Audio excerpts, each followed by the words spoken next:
Hello and welcome to Catholic Answers Live. I'm Cy Kellett, your host, and wrapping up the week just as strong as we started it. Holy smokes, what a week we have had. Lots and lots of great guests, great topics, great conversations, and today is going to be no exception. Second hour, the game show returns. We're going to Carla Broussard will be our super secret celebrity guest, and looking forward to just having fun with the game show again. I think I wrote one of the better game shows ever that I've done. Would you agree with that, Darren? You've read it. I think the questions are among the best I've done, and I have no idea why. I've not a clue why. I guess I've recommitted myself to the art of the game show because we haven't done it in so long.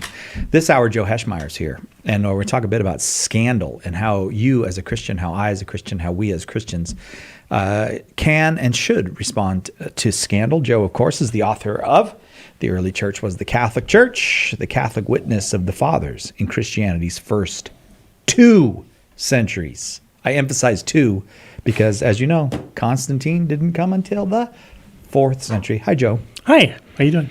Really good. Thanks for being here. It's good to be here. We actually left it as a cliffhanger the last time you were here about whether or not you would come back. Yeah, I think you expressed some hesitation about having me back on. But as you've committed yourself to the game show, you've not committed yourself to preventing my appearance, so everyone...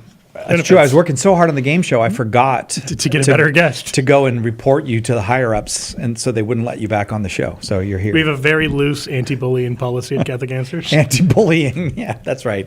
I'm sorry. That seemed like I was bullying you. I didn't. I meant in the other direction, okay, but either way. All right, good. I assumed that was why you wanted me off the air. So I'm very mean to you on the radio. Let me tell you a little bit about why I want to talk about scandal. Yes. And I'm going to read some stuff, Joe, but I don't think anybody's going to be like, oh, stop reading all that stuff, because I think folks are going to find this interesting. And maybe good news even. Yeah, interesting, and maybe a little bit of a relief, because I actually had people who I love very much and admire, when this scandal broke last summer,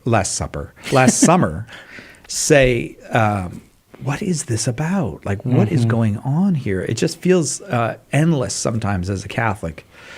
These scandals and whatnot. And so this scandal I'm referring to is the scandal of the Indigenous schools in Canada. That were specifically the Kamloops Indian Reservation School. Which was run by an order of Catholic nuns, if I remember. I don't think that I believe that's correct. But then there were different schools that people said different things about. But this report came out that there were 215 children, some as young as 3 years old, buried in unmarked graves, and it got. I mean, the story became a worldwide scandal for Catholics, and also kind of became an icon of the mistreatment of Indigenous people. Which, by the way, I do not doubt at all the mistreatment of Indigenous people. I mean, in many circumstances, but now new reporting. Some history professors and some journalists reporting on this, saying, I mean, you see a headline in the Federalist that says something like, I'd have to paraphrase. I have the headline, so actually. So read the whole headline, will you? Well, it's a great piece. I'd really recommend it, by John Daniel Davidson. And the piece is called "Not One Corpse Has Been Found in the Mass Grave," in quotation marks, of Indigenous children in Canada. And his whole point, and this is quite shocking, is that there was a whole protracted, several months long international scandal about 200 or 300 children whose bodies had been found at this residential school in British Columbia.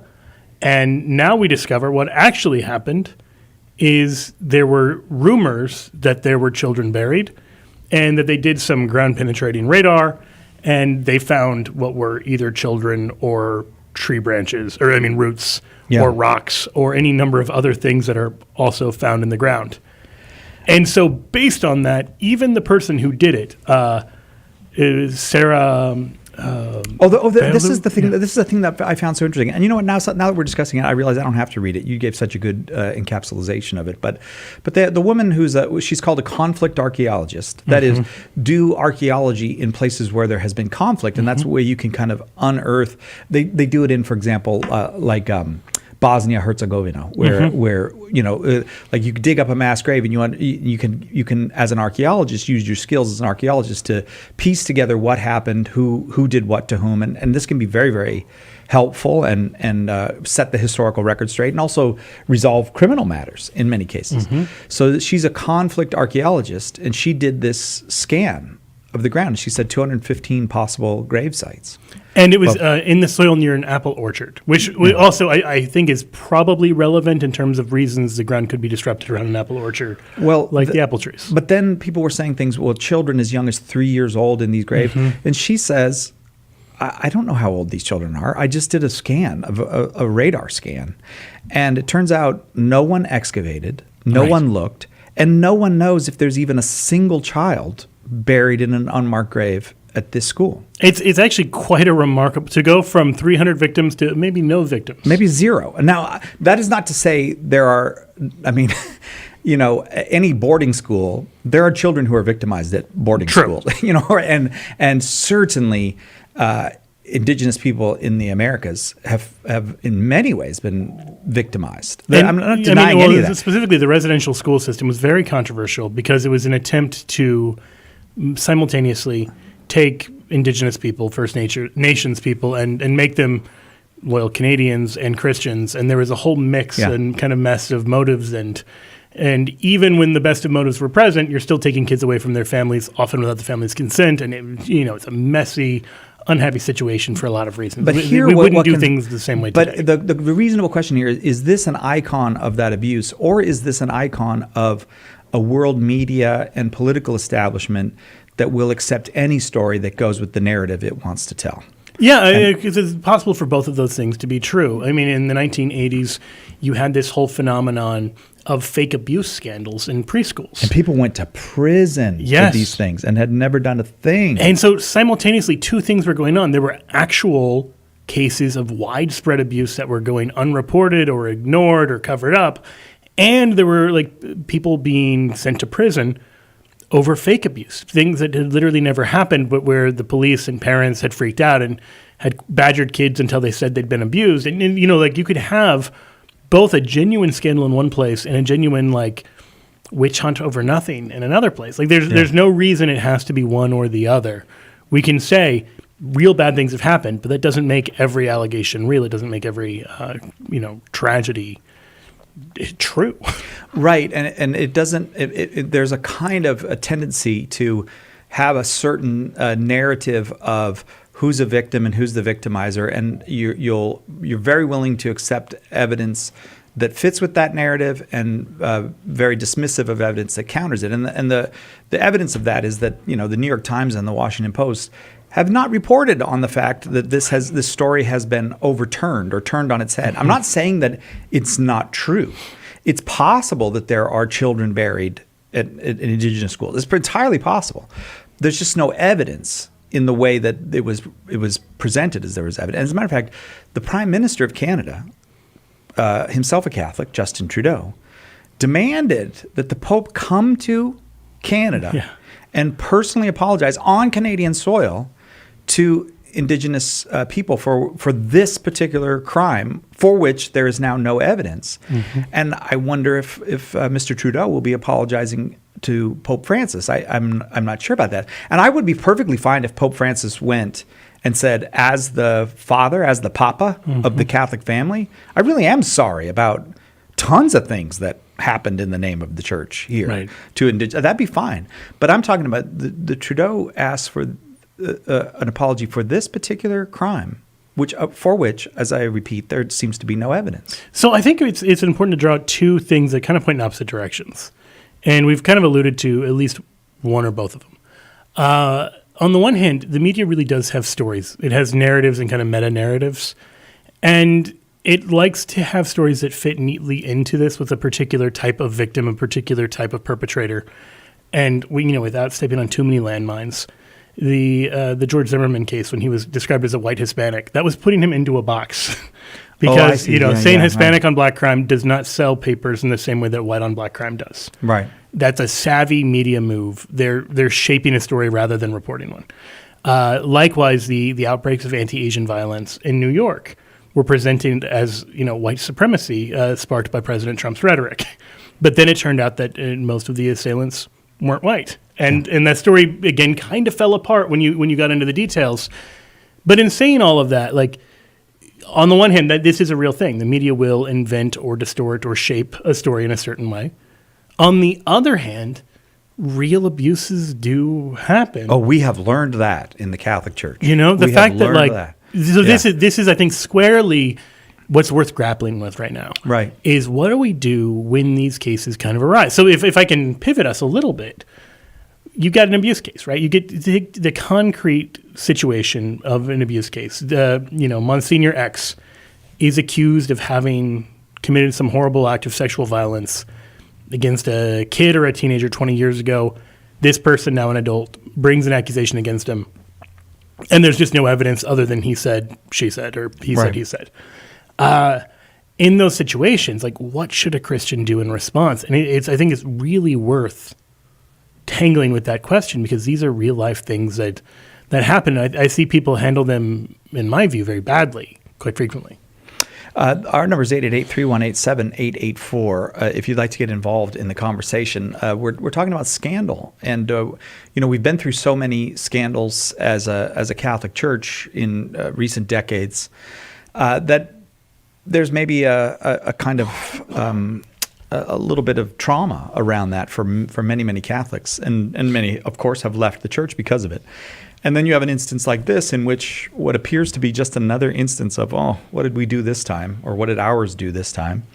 That it turns out to be a fury without evidence that seems to have been embraced uncritically by people whose job is to be critical of those things and make sure that they're correct.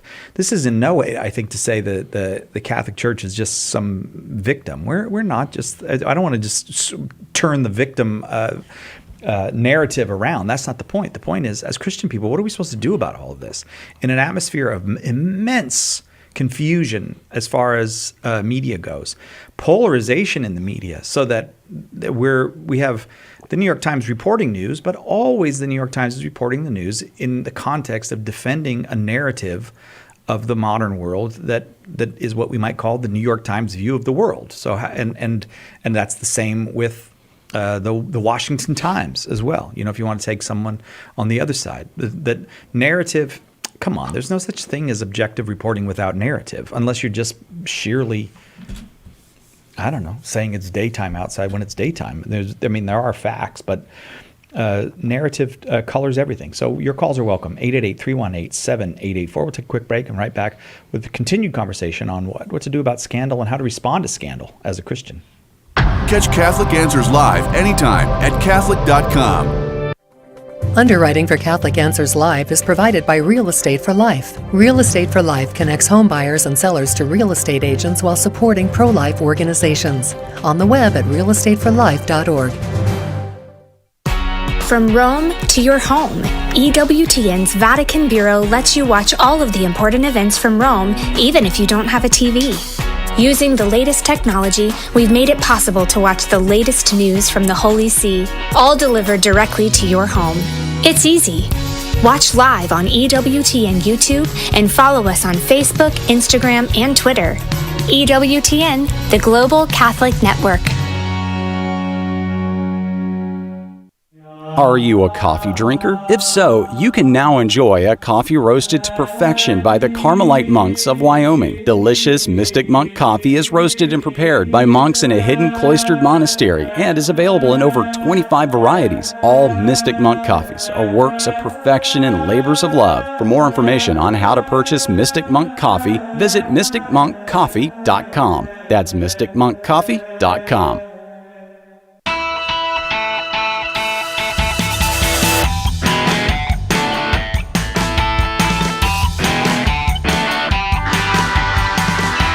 Welcome back to Catholic Answers Live.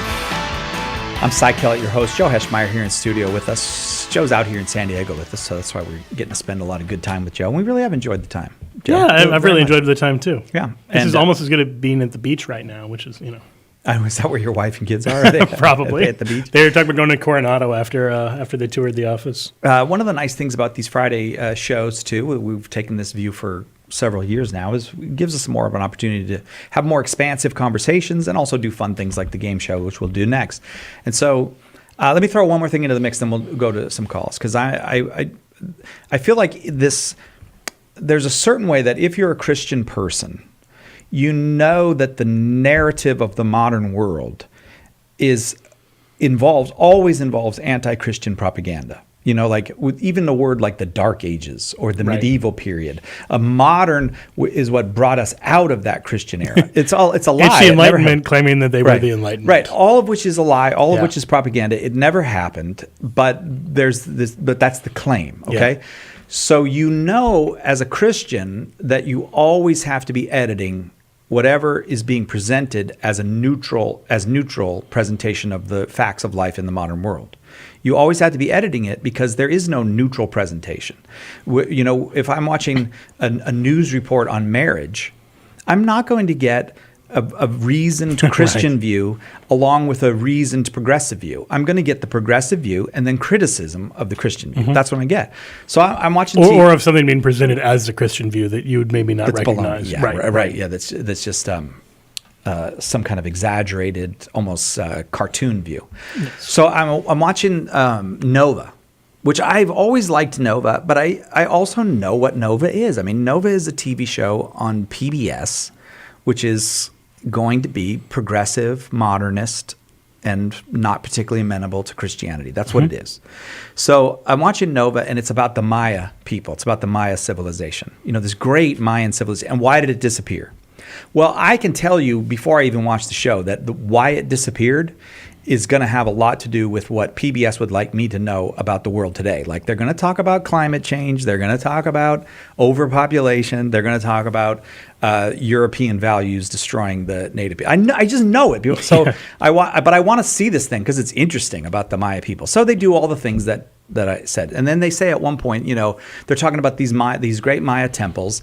And they say very much after they've criticized everything Europeans ever did in the New World, and they've really kind of insinuated that Europeans are kind of a pestilence on the New World.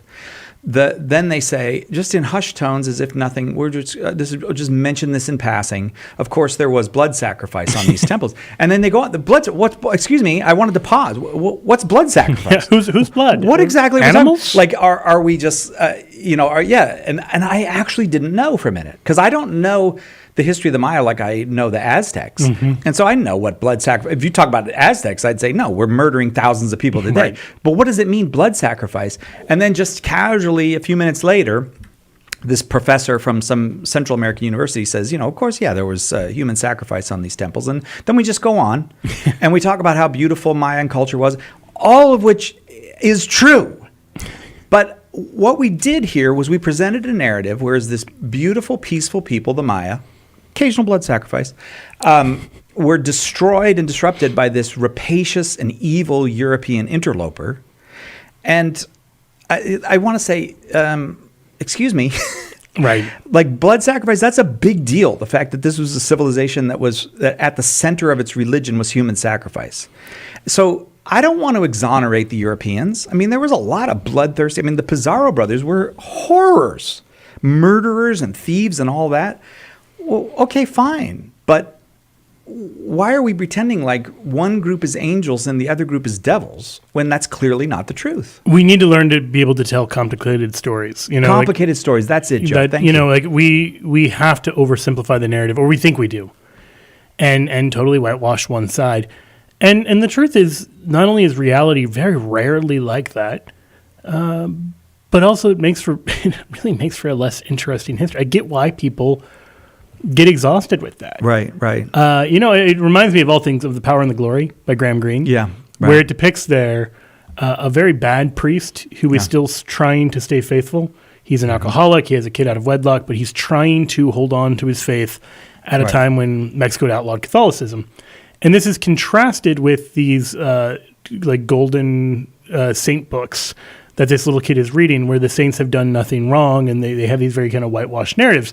And the kid in the story is totally unmoved by hearing these like really sterilized stories of the saints where you don't get any of the flaws, any of the humanity in that sort of sense. And then he sees this heroic witness of a very broken priest.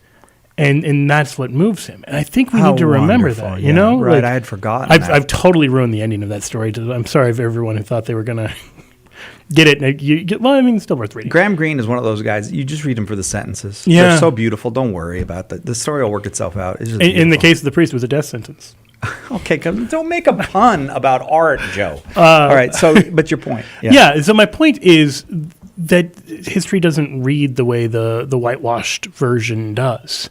That you don't need to pretend that the Maya or the Aztec civilizations were totally immaculate to be able to give a fair account. Yeah, exactly. Yeah. I mean, I studied both briefly in college, and one thing that just always sticks with me is that the Spanish arrived with a very small force and conquered one of the largest empires in the world.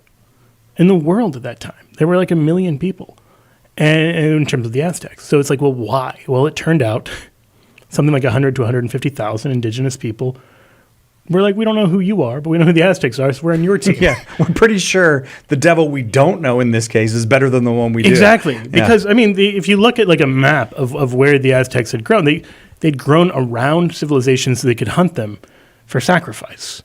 I mean, just horrendous. I mean, imagine living your life surrounded and just knowing that it was probably a matter of time. That sort of thing. Were there abuses with the colonizers? Of course there were. Likewise in Canada, likewise with the story of any people. You're going to have, when you look at the history of anyone, Yeah.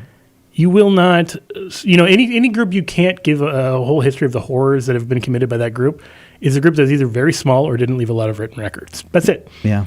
So I almost feel like part of if we're going to answer our own question, and then I'm going to go to the phones, it does seem like part of your answer to the question how to deal with scandal is that an adult response always is ready for a fully complicated story, one that includes sin.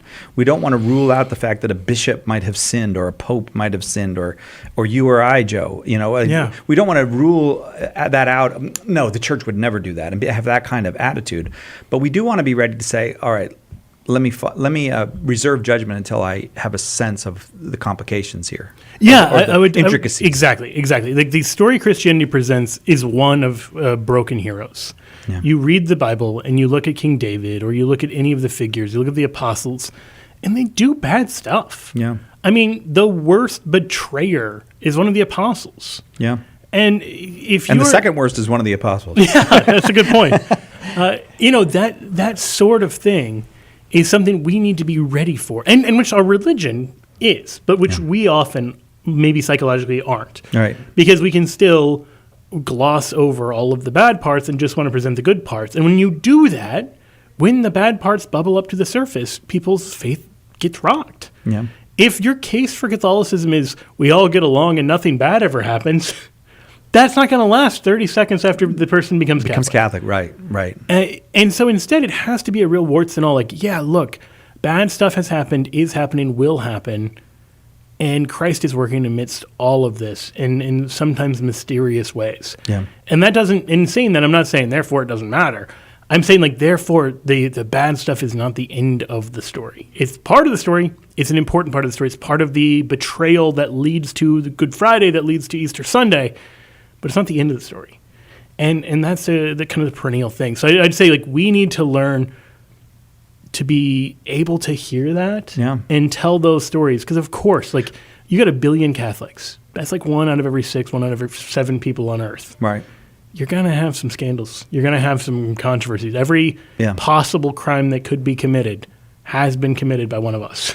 Yeah, right. That's right. And is currently. And is probably currently and being, on and on until the Lord returns. But all of that, Joe, I believe, I think that this Canadian schools story shows also happens in the context in which a counter-narrative to Christianity is looking for evidence that Christianity is false. And so we have to not just say, hey, stories are complicated, but say stories are complicated and there is an active effort to delegitimize and replace Christianity in much of the media. Yes, and one of the ways they're doing that is by telling these very uncomplicated, very simple morality tips. Yeah, right. Of the noble savage and the vile oppressor. Like those they're established motifs. Yes, indeed. And all that. And when you say, I just want to say this, when you say the noble savage, that's like yes, I'm not endorsing the word savage. I'm using the actual. No, but like I enjoy watching the the Maya thing just because the Maya people are beautiful, and the art that they're able to produce, and the way they arrange their culture and do their agriculture in settings where other people can't do it. They're brilliant, and because that's the human story. I don't need to tear down the Maya in order to say this story has some complications. It does. Darrell in Houston, Texas, listening on Catholic Answers Live. You're up next, Darrell. Go ahead with your question or comment for Joe. Good evening, good afternoon, guys. A great show. Thank you. Thanks. Oh no. Did I do that really? Darrell, I put you on right as we were going to the break because I was so enwrapped in the conversation. Can you hang on just 45 seconds? Sure. Okay, I apologize. I'm really sorry. I wasn't paying attention. Right back with more on how to deal with scandal as a Christian with Joe Heschmeyer on Catholic Answers Live.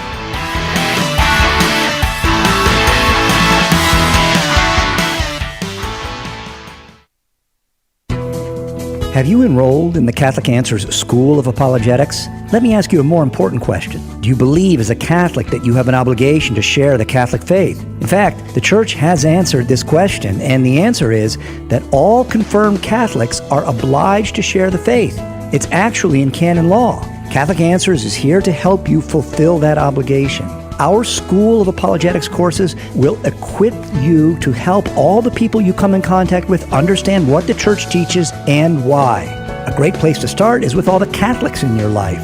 Learn the art of apologetics from the best of the best and start sharing the gospel today. Visit schoolofapologetics.com. That's schoolofapologetics.com.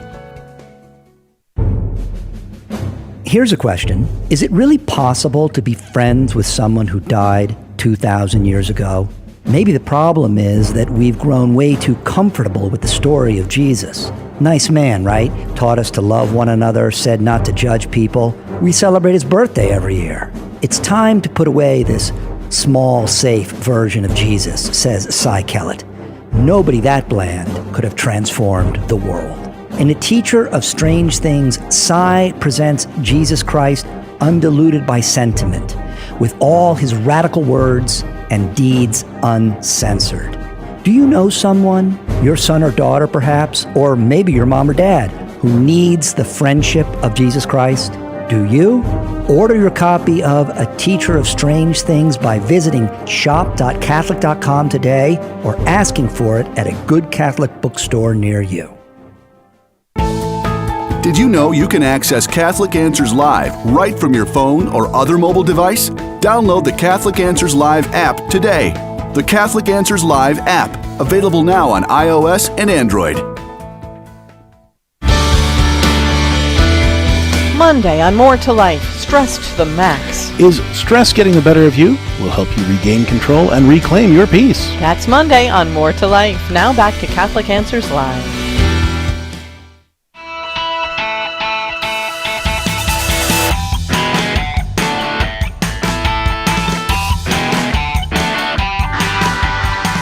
Welcome back to Catholic Answers Live.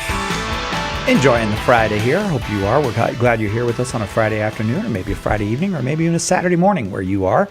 We're talking a bit about how to deal with scandal. That is a Christian approach to scandal, which I guess at root, Joe, that means a charitable, because everything we do must be governed by charity. So how to have a charitable approach to scandal, but not a foolish one, an intelligent one. Darrell in Houston, I let him say like one word and then the music started, and I apologize for that, Darrell. Go ahead with your question or comment. All right, guys. Thanks for bringing me back. So scandal, when I think scandal, I mean, in terms of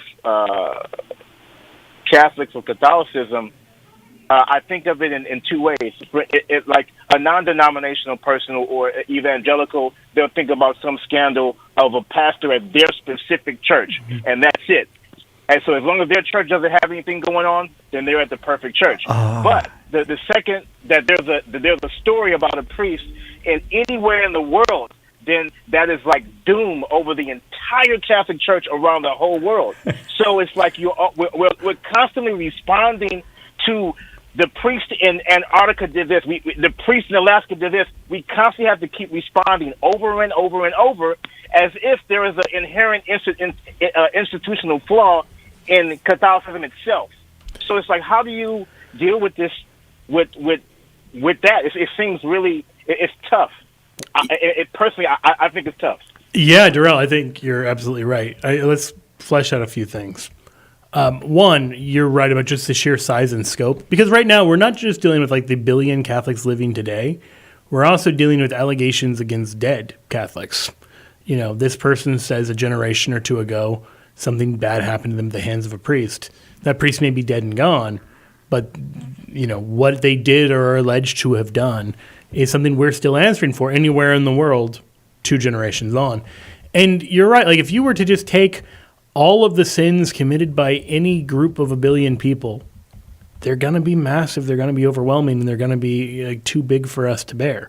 And that's ironically like something Christianity's always known, that Christ in the garden is seeing all of the sins of humanity, and that's the chief suffering. Like he carries this tremendous weight. And right now, with the rise of mass media and communications, we're able to know what's going on everywhere in the world by everyone. And it is this shocking and often overwhelming thing. I mean, even leaving aside the scandals, even leaving aside the church for a minute right now, the sheer gravity of human suffering that you can be awakened to just by reading world news, just by reading about murders around the world or crises or bad governments or fill in the blank, it really is depressing. It really is overwhelming. And we're not psychically prepared for that. Like it's just something we should know. And I can tell you intellectually, like it doesn't make any sense, you know, to judge an entire group of 1 billion people or even more, to judge Christ's promise of founding the church based on the sins of the worst members you can find within that church, because it's unfair. But nevertheless, even though we know that's unfair, it's totally understandable why that would happen, right? Like it's totally understandable why reading that you just get really depressed and think, why didn't someone do something? Or why, when they did do something, did they consistently do the wrong thing? So I think we should recognize that even though we can kind of explain it or explain it away, we shouldn't be too quick to do so. We should recognize the real weight of the awfulness. In the same way that like if you spend all day listening to like true crime, you might be like depressed or like upset with the world or just think like the world is an awful and horrible and dismal place because you're looking at all of the worst aspects of humanity, all the worst sides of things. Does that contextualize it at all, Darrell? Yeah, it's just it's a reality, and we just have to try to take it all in stride as best we can. Yeah. Well, so can I give you maybe a few tips that I've actually I got to talk about this that I give places, and I kind of suggest a few things not to do and a few things to do. So the things I say not to do first are to respond in anger. It's very easy to get defensive when your church is being attacked. This is your mother. And second, it's very easy to get into this real explaining mode that we just dump a bunch of facts. Well, actually, the abuse rate in Catholic churches is actually lower. That doesn't work at all. No one is persuaded. No one is convinced. Yeah. Even if all that's true. The we abuse fewer children than you do argument is just not one. Right. Yeah. There's like a tiny handful of people who legitimately think that the Catholic Church has a higher abuse rate than everyone else. And you can be like, no, that's not true. Here, there's a ton of data that says that's not true. But that's not the heart of even their objection. And so, yeah, like if it really matters in that situation, pull that out. But usually that's not what you need. So I suggest that like 3 ingredients to a better approach. Number 1 is to get behind the question, to read the person. So Jesus is really great at this, not surprisingly, right? And so I would look to John 11 in the story of Lazarus, with the death of Lazarus. There's a theological problem. Like, why did this tragedy happen on Jesus' watch? And Mary and Martha both ask the same question. They both say, Lord, if you'd been here, my brother would not have died. Now, when Martha asks it, she's asking it as a theological question. And so Jesus responds in a theological way. He explains to her about the resurrection. He explains he is the resurrection. And it's really beautiful. But it's nothing compared to the next conversation. Mary falls at the feet of Jesus, is weeping, and says verbatim the same thing. Lord, if you'd been here, my brother would not have died. And Jesus doesn't respond in that way because she's not asking a theological question. And instead, we're told in verse 33 of John 11 that when Jesus sees her weeping, he is moved in spirit and he's troubled. In other words, he doesn't get into explainer mode. He doesn't, talk theology with her. He stops and has this very human encounter in this tragedy with her. And then he weeps with her. And we can sometimes be so quick to rush to explaining the facts and figures that we forget to do that part. Now, on the other hand, there are also people who aren't approaching in a good-natured way like Mary and Martha are. And so you have, for instance, in Matthew 21, when the enemies of Jesus pose a question to him, not because they're trying to find out the actual answer, but because they're trying to trap him. And what does Jesus do? He doesn't play ball. He refuses to answer their question. So you should know, like, try to understand, why is this person asking the question? And the more you can kind of answer them and not just the question, like to get to them, to get to the heart of the person asking it, the better that conversation's going to go. That's the first of like the three major points. But that's just maybe just the one I'd leave with you of how I think we can kind of go about having that conversation.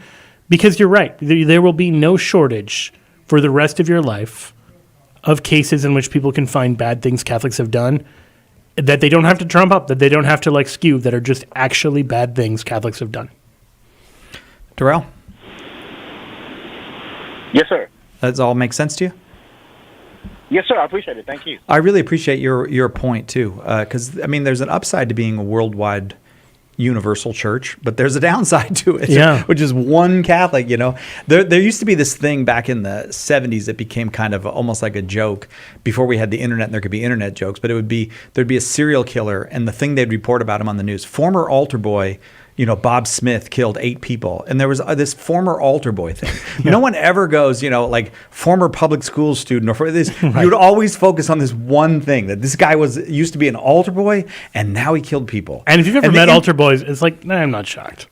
No, stop saying that. No, it's just this idea that, you know, you can subtly select which fact to highlight. And then all of a sudden it looks like, well, what these altar boys, they're just producing serial killers. I mean, when none of that is. This is literally how anti-Semites work. Oh, exactly. They're just like, oh, here's this person who owns a company and he's Jewish. And it's just like, if you highlight that every time it comes up, people are like, wow. Because here's what the thing, like your mind looks for patterns. And your brain is like, it's wired for this. Yeah. And so if someone constantly highlights one detail and points out someone else has that detail, this is also why horoscopes work, because people are like, oh, I've met like 5 bad Sagittariuses. And you're like, yeah, that's random. That doesn't matter. Like, that's not why that you just don't get along with people or whatever. We'll take a quick break. We'll be right back with more on dealing with scandal as a Christian with Joe Heschmeyer. This is Archbishop Paul Coakley, the Archdiocese of Oklahoma City, and you're listening to Catholic Answers Live. Do you love praying for people? Have you ever wanted to use your gift of prayer to share Jesus with others and build up the body of Christ? Start a public prayer station with St. Paul Street Evangelization.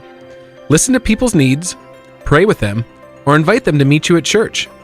St. Paul Street Evangelization can help you get started. Find out how at streetevangelization.com. That's streetevangelization.com.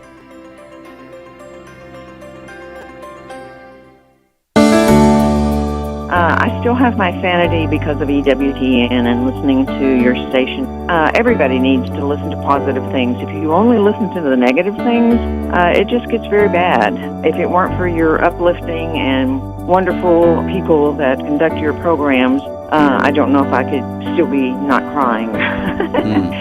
EWTN, helping people grow in their love and understanding of God.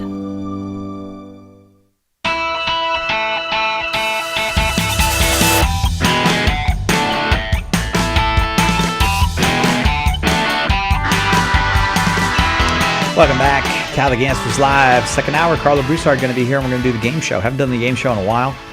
We have contestants, Darren. Are there going to be actual contestants? Yes, we have contestants. Do we have prizes, Sarah? Do you think we'll have prizes for the game show? Sarah doesn't know. Well, it would be have contestants. That's the main thing. Then we'll see about prizes. The number here is 888-318-7884. We started off by talking about the news that has come out, that the claims that were made about Indigenous children being found in unmarked graves in Catholic schools in Canada were wildly exaggerated. It's just come out in the last few days, and in some cases beyond exaggerated. It wasn't like there were more bodies than we expected. It's like we didn't find any bodies. Yeah, like there were 215 at the Kamloops school, and no one has uncovered a single child at that, and that's the school that started it all. So months later, not a single body of a child found, where we were told there were 215 in mass graves. In other places where these claims were made, it now turns out that these were actual cemeteries. It's just that there was. Did you read about that one? Some of the headstones, but they had degrade. given them wooden crosses, Right. and so the wooden crosses had degraded. But they're recorded as burial places. They're not unmarked graves in that sense. They weren't originally unmarked. No, they were given a funeral and buried like everybody else. It's just that the crosses deteriorated. So that story is turning out to not be what it is. So we're talking about how to be a Christian, and when these scandals are reported, and not be defensive, I suppose, and not be uncharitable, certainly, but also to be as clever as what's a good clever animal? A fox. A fox. Even while we're as gentle as I don't know what are you going to say? Dove. All right, you went with Jesus, the same animals Jesus went with. Good policy. Yeah, I know. Harrison in St. Seems Paul, safe. Minnesota, watching on Twitch. We're glad to have you, Harrison. What do you got to say to Joe? Hi. Hi, Harrison. I have a question about the scandals in the church because I'm not a Catholic yet. I've called onto the show a few times, but when I hear about the scandals, it kind of discourages me to join the church. And I know it's not like I don't believe the Catholic Church is true. It's just like I worry about kind of like the future of my family. Like, what if this did happen? Because it seems like it's a prevalent thing, but I'm also confused because is this just because like the media kind of says talks about these scandals all the time because the Catholic Church is the biggest church and these things kind of just flow out the most because it's the biggest church and a lot of media covers the Catholic Church, and I don't know. I'm just curious about how. I don't think either of us would claim that. I mean, I think we want to admit that real problems happened and probably will continue to happen in some regards. But, I mean, we had some very bad decisions by bishops, sometimes by whole bishops' conferences, and some very bad behavior by priests. So we don't want to deny that. Well, I think, so if I'm understanding your question is in part about the relative rate, is that right? Like, was this worse in the church than other places? I kind of phrased that wrong. It's happening for sure. I'm just wondering, like, I don't know. I don't know. It just, like, I'm just discouraged about it. And I'm sorry, maybe, Harrison. Yeah, I share your discouragement about it in a lot of ways. Yeah, I'd say a few things. I know I just said, like, don't trot out a bunch of facts and figures about comparative rates. But if your concern is that. If your concern is it seems uniquely bad here, I would just say the news is worse. It's not. I mean, I kind of wish it was in some ways. But what you have in the case of the church, getting back to what Darrell had said earlier in the hour, you've got 1 billion people in a pretty organized system. And so for a lot of reasons that matters for reporting. If you say the Catholic Church did something in Ireland, that's a story in America in a way that, like, this small Hindu group in India did the same thing. That's not a story because we don't have a connection to that story. That's, I think, one big part of it. Because everybody knows a Catholic. Pretty much everybody somewhere knows a Catholic or has a Catholic church. Right. Yeah. Right. And so it just is more newsworthy because people relate to it in a bigger way. Second, in terms of things like lawsuits, there were a lot more lawsuits involving the church because if you've got these kind of pop-up Protestant churches and then they go away within a generation, there's nobody to sue, even for legitimate abuse that happened. And so for a lot of reasons, the church was more of the story, was more of the target, and a lot of it was being driven by the media, and a lot of it was being driven by lawyers. In the case of Pennsylvania, I went back and looked at the work of Carol Shakeshaft, who looks at educator abuse. And her research from around the same time period in Pennsylvania suggests that educator abuse was worse, that, like, your kid was safer with the local priest on average than with their teacher or, the person working in the public school on average.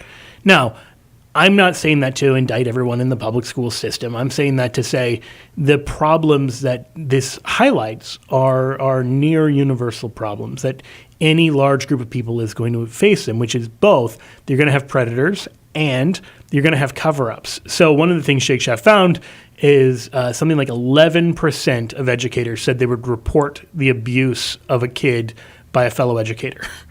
That's not a high enough number. It needs to be 100%, not 11%.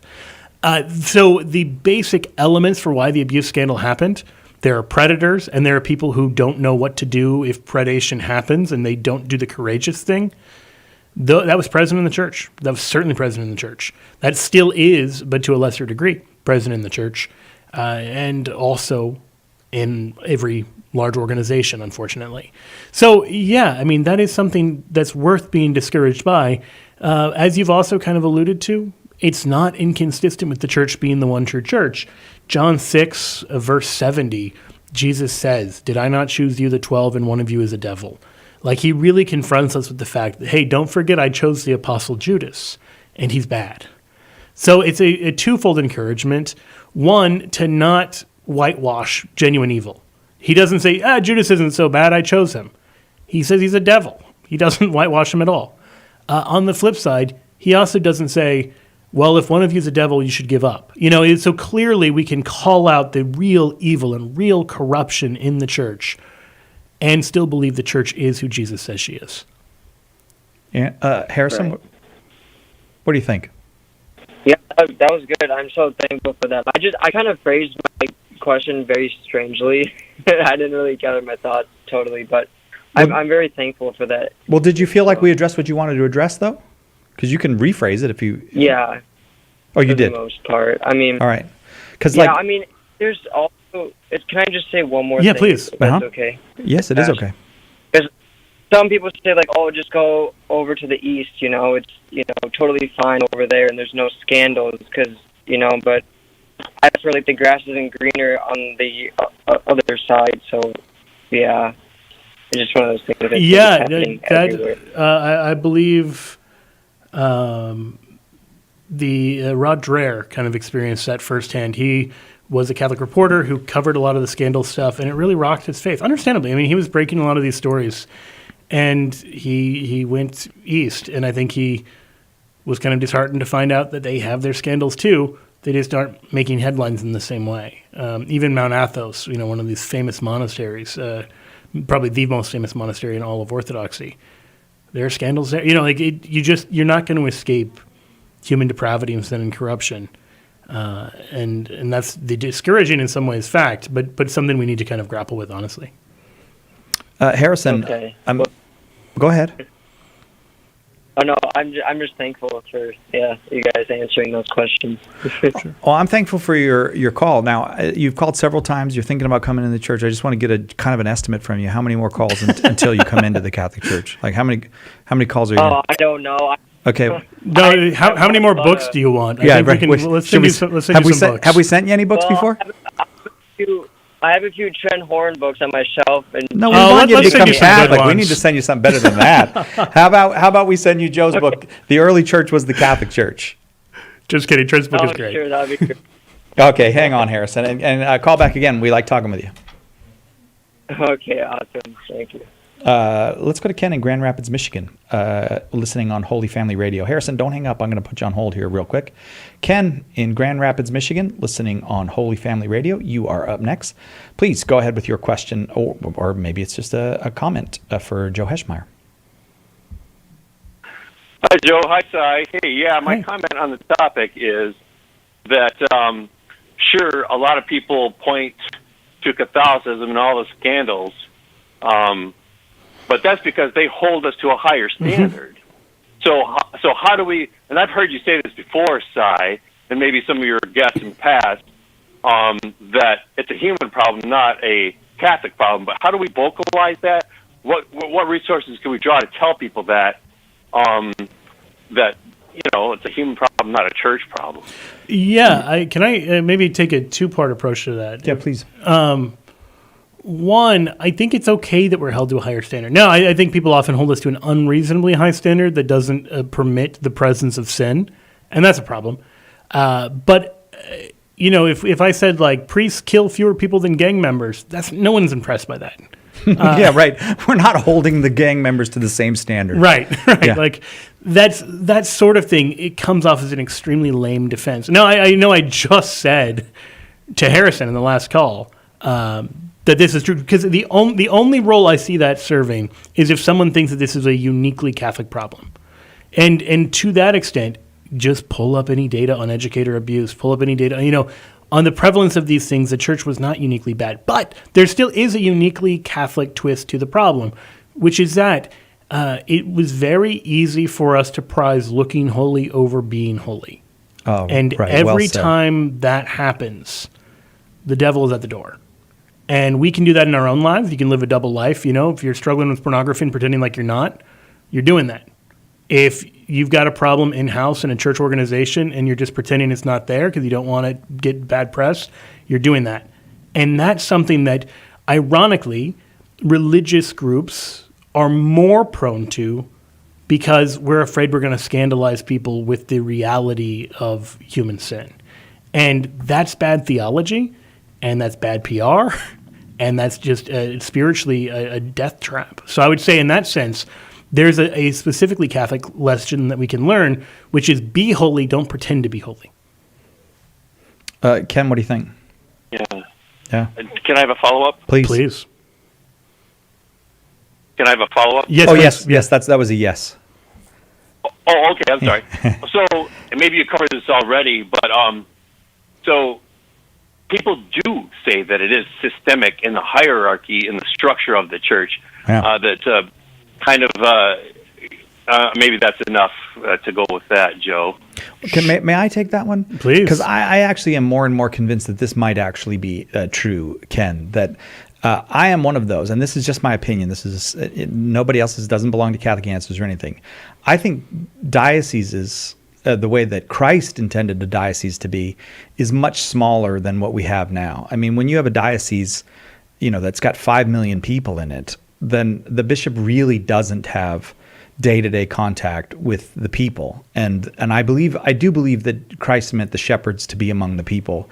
So I think we really do have to be serious as Catholics and start thinking about the structure. I mean, not the structure of let's throw out what Christ gave us, but are we living out the hierarchical structure of the church that Christ himself gave us in the way that Christ wants us to live it out? And I have my questions about that. But Joe, every time I say something I think is smart, you straighten me out. So go ahead. I mean, certainly, I always mention I lived in Italy just so people can be impressed. No, I'm just kidding. Yeah, but right. in Italy, the dioceses are much smaller.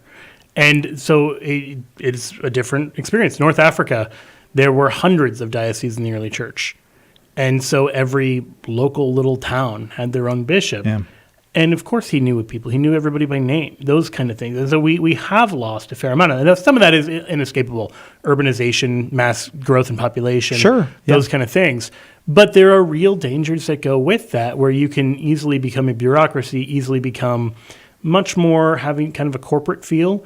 And again, when those things happen, it's not long before you get lawyers who say, don't admit that. And you get PR people saying that's not a good look. And you need a lot of moral courage to say we need to grapple openly and honestly with sin in our midst. But I do think, Ken, it's perfectly reasonable to ask, is there something systemic wrong? I mean, when you keep having recurrences of the same problems, I think it's perfectly reasonable to ask it. And I don't believe in asking, well, should we change the structure of the church that Christ gave us? No, in no way. We don't have the power or authority to do that, and it wouldn't do us any good if we could. But the way we live out those structures, the way we understand the role of a bishop, I certainly think we could change it. Even things like the role of lay boards, it's serving as like a strong advisory committee or more, those kind of things to get more eyes on the problem can be very helpful, practical solutions. I really enjoyed that conversation there to wrap up, Ken. If you hang on, I'd love to send you a copy of Joe's book, The Early Church Was the Catholic Church, just because Joe's here. He's sitting right next to me. I'm not going to give away another book. On a brighter note, Carlo's up next. So if this was super depressing, we've got good news. There's a game coming up. It's not just Carlo, too. It's Carlo as a super celebrity guest for the game show. So we're about to have some fun, Joe. You should hang around. Because we have fun on a Friday afternoon when we do the game show.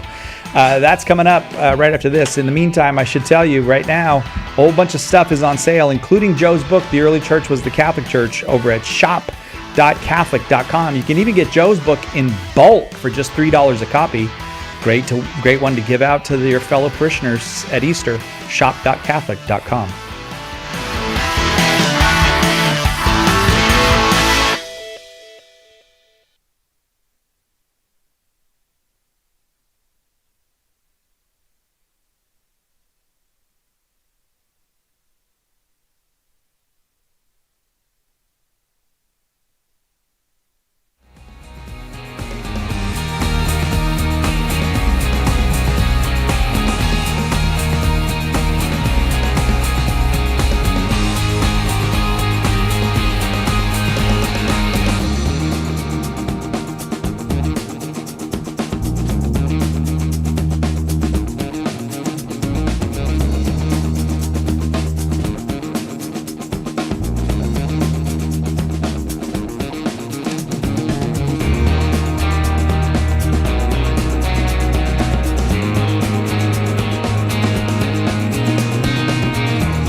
yeah, a little bit of game show music. I'm Cy Kellett, your game show host. It's time for the Catholic Answers Quiz Show, which we call the Catholic Answers Quiz Show. So glad you're here with us. We got two fine contestants on the line.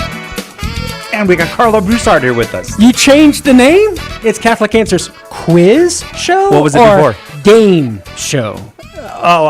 We don't actually have a name for it. We just say whatever I think of at the Caught me moment. off guard there. You caught me Sorry. by surprise. Yeah, well, inconsistency is a consistent feature of what I do, Carlo. I like that logic. I'm going to be tempted to give out the number, but I'm not going to give out the number because it's time for the game show. Carlo, of course, is a speaker extraordinaire and apologist here and author at Catholic Answers of several books. Fourth book coming out probably this spring. Indeed, it we'll see is. this spring.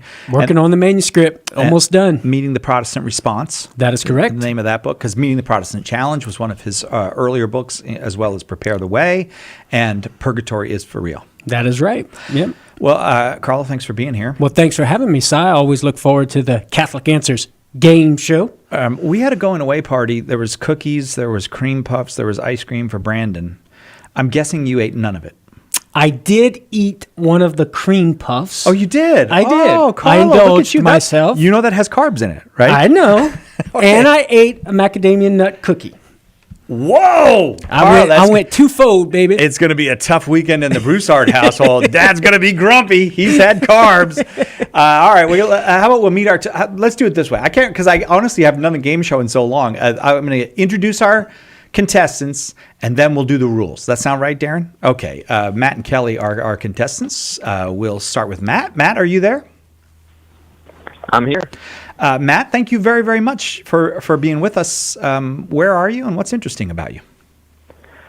I'm in Columbus, Ohio, and what's interesting about me is I actually have a Catholic Answers celebrity guest with me here myself. I'm going to just let my boy Dominic say hello to you again, Mr. Kellett. 1 second.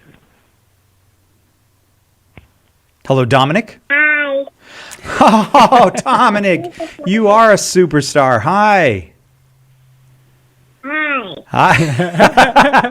That's very cool. Hey, Matt, I got to be honest So with you. He can't help, though. Oh, go ahead. I know that he's there with you, but you are not allowed to get any help from him. Okay, well then, I'll make sure he's in the other room so that he doesn't get any answers. But, he is a Catholic Answers pro at this point after his call with Mr. Aiken a couple weeks ago. Yeah. Awesome. Wonderful. Matt, we're so glad you're here. And Columbus, Ohio, are you a part of that blizzard that's coming through the country or no? I do know it's going to get really cold here tomorrow. But I also know that Columbus is about the most Catholic city I've ever been in the United States. So it's a great place to be. Really? I didn't know that. I got to go to Columbus, Ohio. There you go. Our second... We got it going on around here. Do you? Very good. All right. Our second contestant is Kelly. Kelly, are you there with us? I'm here. Hi, Kelly. Where are you and what's interesting about you? Well, I'm in Peaster, Texas, and during the week I teach pre-K 4, and on weekends I teach the First Communion Sacramental Preparation class at my parish. I've been married to my wonderful husband, Will, for 23 years, and we have a beautiful daughter, Elena. And my Sunday morning after Mass delight is a hot cup of coffee, a maple glazed donut, and a not too hard, not too easy crossword puzzle with a smooth writing pen. That's cool. Matt, I got to tell you right now, we're going to favor Kelly. She teaches the CCD class, so we're definitely going to favor her. She had that down, man. I know, it was that like was very good. well ordered. You ABC, are interesting, and I'm EFG. down with the maple donut. I mean, come on. I'm totally down with I think that beats the cream puff I had, right? Yeah, probably. Well, welcome to both of you. Now, wait, you got to say the name of the town in Texas, because I did not recognize that town. Peaster, Texas. Peaster, where is that? It rhymes with Easter. Rhymes with It something is else, too, but I'm not north saying it on the radio. Go ahead. It rhymes, or it's north of Weatherford, Texas. I know that seems helpful when you say that, but that doesn't mean... Well, we're near Fort Worth. Oh, okay, there we go. I've heard of Fort Worth. Yes, right. Yes. All right, glad to have you both. I'm going to go over the rules, and then I'm going to ask you if the rules make sense to you. And if the rules make sense to you, we're going to start playing the Catholic Answers Quiz Show. sometimes called the Catholic Answers Game Show. Catholic Answers Quiz Show is 3 rounds, round 1, round 2, and then the final judgment. The last round is called Final Judgment. The last round is only played by one of you. Whoever wins the first 2 rounds goes on to their Final Judgment. Final Judgment is 7 true or false questions, and there are no lifelines. You just got to get them right or wrong. True or false questions for your final judgment. In other words, you're on your own for your final judgment. However, in the first 2 rounds, you will each be assigned 2 lifelines. When you use a lifeline, well, I should have called it what we usually call it, an after lifeline, because it's the Catholic Answers quiz show. If you use a lifeline, it's gone. It doesn't come back in the next round. So you're going to get 3 questions in the first round, 3 questions in the second round. They're all multiple choice. And here are the 2 after lifelines. First, you can just ask Carlo to eliminate 1 wrong answer. He'll take 1 out. That'll give you a 50-50 shot at it. Or you can ask, the other after lifeline is you can ask Carlo just to give you the correct answer. Is that all clear? Sounds good to me. All right. Did I tell him all the rules? Was there anything missing? I'm silent. Do either of you know if I was missing a rule? I'm Lindsay. The Pig Latin. The Pig Latin. The Pig Latin, Kelly, yes. When Carlo gives you the correct answer, he has to do so in Pig Latin or in the closest approximation of Pig Latin that Carlo is capable of. Also, if we're tied at the end of rounds 1 and rounds 2, I will put 2 boxes out, box A and box B. And I don't know who's contestant number 1. Is it Matt or Kelly? Who do we just go with whoever we called first? Who do we call first, Matt or Kelly? Kelly's all right. So then Kelly will pick a box, and whatever the box says, that's who goes on to the final judgment. All right, let's play. Let's play a little bit of the Catholic Answers Game Quiz Show. Kelly, you are contestant number 1. This is your first question. The souls in heaven, Kelly. The souls in heaven. Oh, by the way, I'll read each question twice. Let me read it twice because folks are playing along at home. As a matter of fact, if I didn't say so, we encourage you to play along at home. We encourage you to get a piece of paper and a pencil, sit down at the table, wake up the grandma and grandpa, call the kids, gather around, and we'll all play the Catholic Answers Quiz Show. Question 1. The souls in heaven, A, live in perfect hope. B, no longer have the virtue of hope. Or C, hope for things which are beyond our imagining. Once again, Kelly, the souls in heaven, A, live in perfect hope. B, no longer have the virtue of hope. Or C, hope for things which are beyond our imagining. Well, I would think if they're in heaven, they don't need the virtue of hope. I'm thinking B. Good job, Kelly. She didn't say B. She said, I'm thinking B. And then you guys gave it to her. We're going to need Kelly to be more definitive. Very good. Explain that, Carlo. Well, if you look at the definition of hope, so Kelly was right on track there. So the Catechism defines hope, the theological virtue of hope in paragraph 1817, as the theological virtue by which we desire the kingdom of heaven and eternal life as our happiness. So once we enter into the kingdom of heaven and have eternal life of definitive happiness, there's no longer a desire for it because we possess it. And since there's no longer the desire for it, there's no longer the virtue of hope. And along with the theological virtue of hope, the theological virtue of faith is no longer, because we no longer believe based upon testimony, because we have a direct knowledge in having the beatific vision. So faith goes away as well. And the only one that remains? The greatest of these is love. That is correct. Charity. Caritas. That's the way I like to say it. I sound so much more sophisticated. I'm so fancy in my virtues. All right, Matt, your first question from round 1. Again, I'll read it twice because folks are playing at home. Mary, the mother of God, was sinless, which means A, she always saw God face to face even as a child. B, she was saved from sin before falling into it. Or C, she had a nature that was incapable of sinning. Once again, Mary, the mother of God, was sinless, which means A, she always saw God face to face even as a child. B, she was saved from sin before falling into it. Or C, she had a nature that was incapable of sinning. Matt? B, she was saved from sin before falling into it. And he did not hesitate. There was no hesitation. He didn't say, I'm thinking. Sorry, Very Kelly. good, I don't mean to yeah. harp on that. Explain that, Carlo. Yeah, well, I like, Cy, I must say, you did a very good job with the options here, right? Because you spelled out the 3 ways in which one could not sin. The first of which is the beatific vision. So the blessed in heaven, they have the beatific vision. They're incapable of sinning, correct? Because of that special grace that is given to him in the beatific vision. Mary did not have that while she was here on earth. The last one, you said she had a nature that was incapable of sinning. That would apply to Jesus alone. Given the hypostatic union, he is incapable of sinning in a way that does not apply to the blessed, nor to Mary while she was on earth. So the correct answer is by a special grace that preserves her from sinning. She still had the potential to sin, unlike the blessed in heaven with the beatific vision. But in fact, she never sinned because of a grace given to her.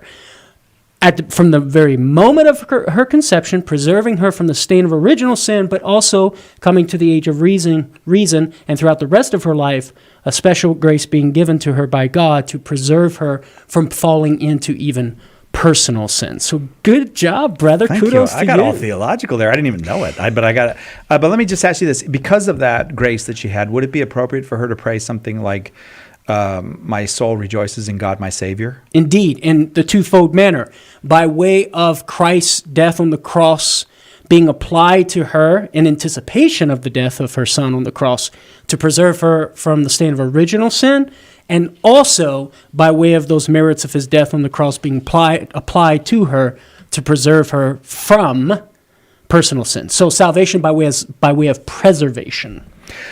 We are in the midst of the Catholic Answers quiz show. Carlo Broussard is our guest. Our contestants are Kelly and Matt. We're tied at 1-1. We'll continue right after this with the Catholic Answers quiz show. Miss a show? Make sure to catch up by downloading the podcast, available online at Catholic.com. The Aquinas Writing Advantage program is part of Homeschool Connections' set of online courses for your Catholic homeschool. Homeschool Connections' website is homeschoolconnections.com. Underwriting for Catholic Answers Live is provided by Real Estate for Life. Real Estate for Life connects homebuyers and sellers to real estate agents while supporting pro-life organizations. On the web at realestateforlife.org. This is Ann, Program Director for Siouxland Catholic Radio, 88.1 FM. Catholic radio is more essential than ever. It provides spiritual guidance and insights and is a powerhouse of Catholic education, 24 hours per day, 365 days per year. The world needs EWTN Catholic Radio, now more than ever.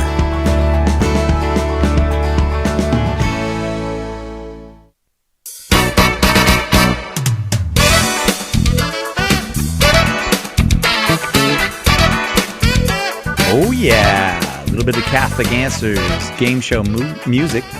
And Carlo Broussard here in studio with us on the line. Were you about to say Catholic Answers game show moves? Oh, look at that, Carlo. Oh, what's up? That's going to break the internet if you dance like that. Don't break the internet, Carlo.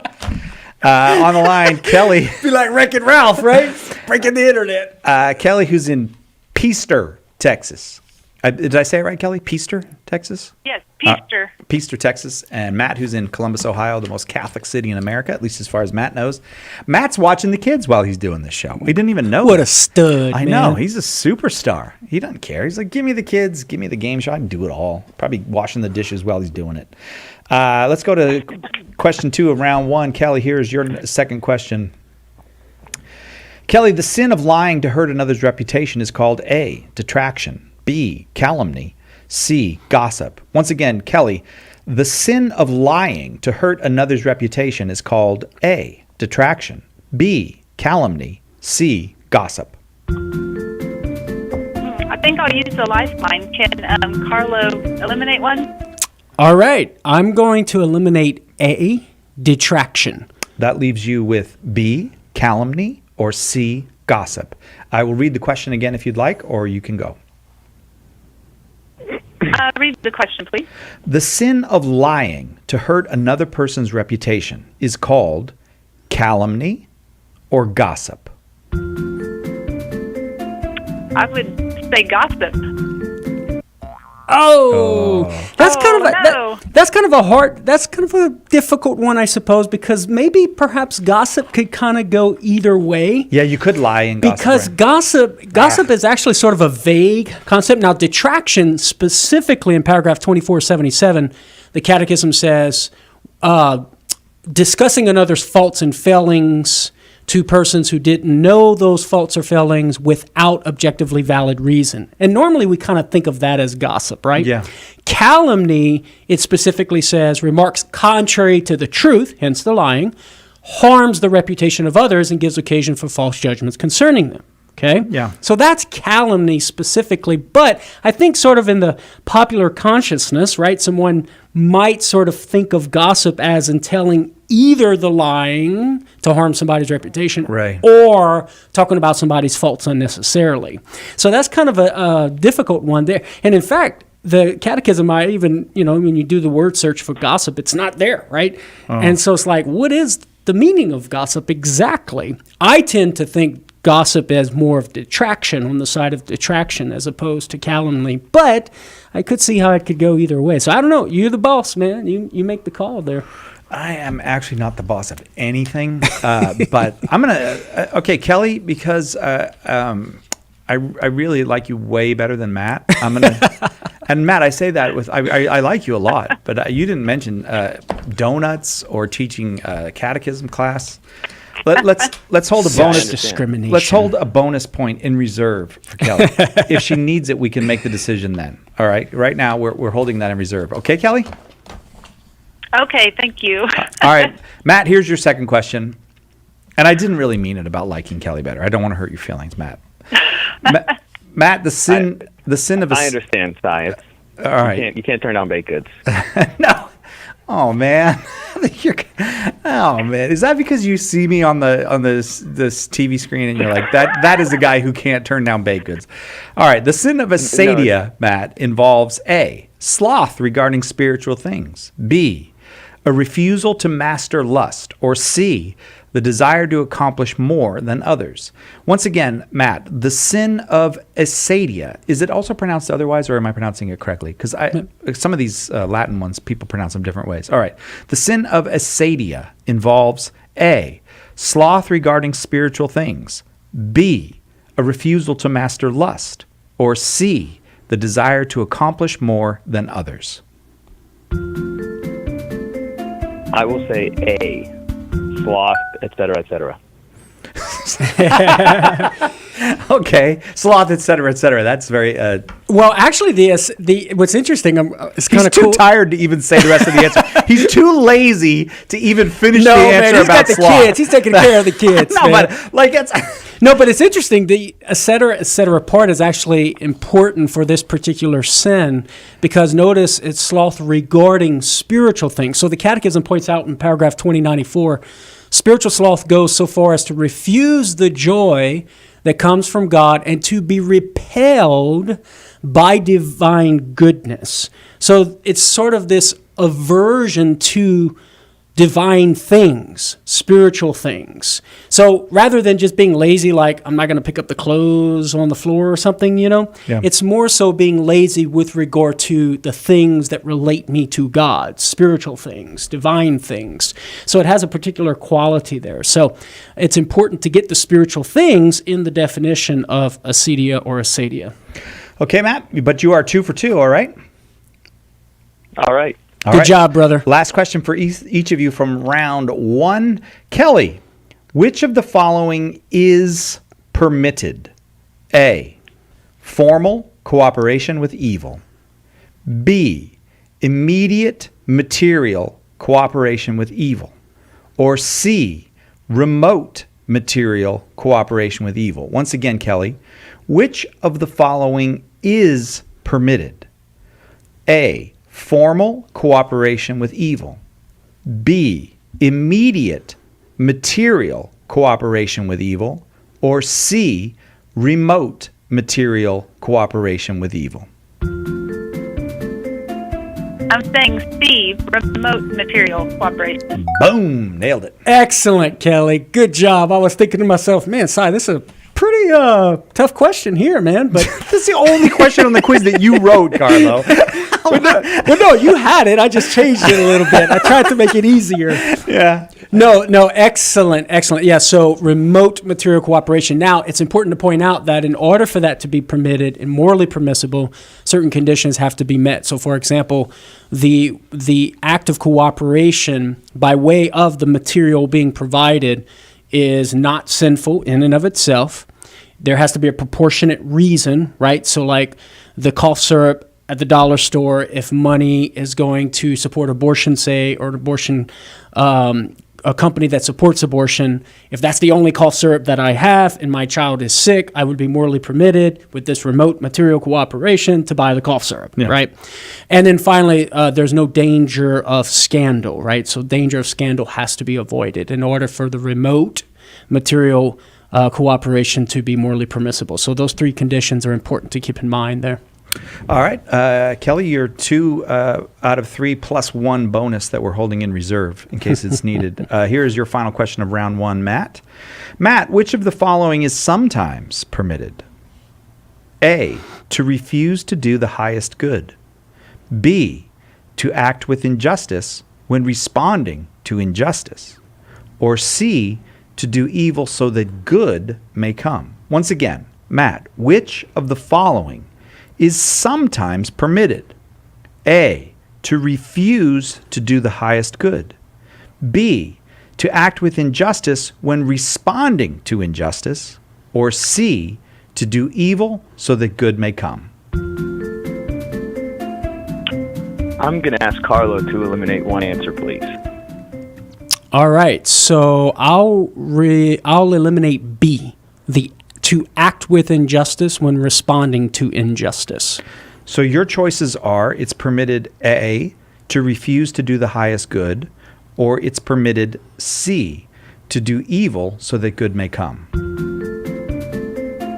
Okay, then I'm going to go with A, please. Yes. Nicely done. Good job. Yeah, so C is that fundamental principle, never do evil in order that good may come. The refusal of doing the highest good, so this has to do with what we recognize to be on an objective level, like independent of our own personal circumstance and requirements and obligations. We can recognize something to be objectively good, but that is not something I ought to pursue right here, right now. So, for example, going to Mass, being in the presence of our Lord, and receiving Him in Holy Communion is objectively better, the higher good, than, as much as I love you, Si, come on, Carlo, being here with you, brother. Right, exactly, right. But in God's, what we would say in philosophy, in His consequent will, right, in this the circumstances of life in which He has put us, I have a duty and an obligation to be here with you. You do. And so I'm just going to do it, Si. Nah, I enjoy being with you, brother.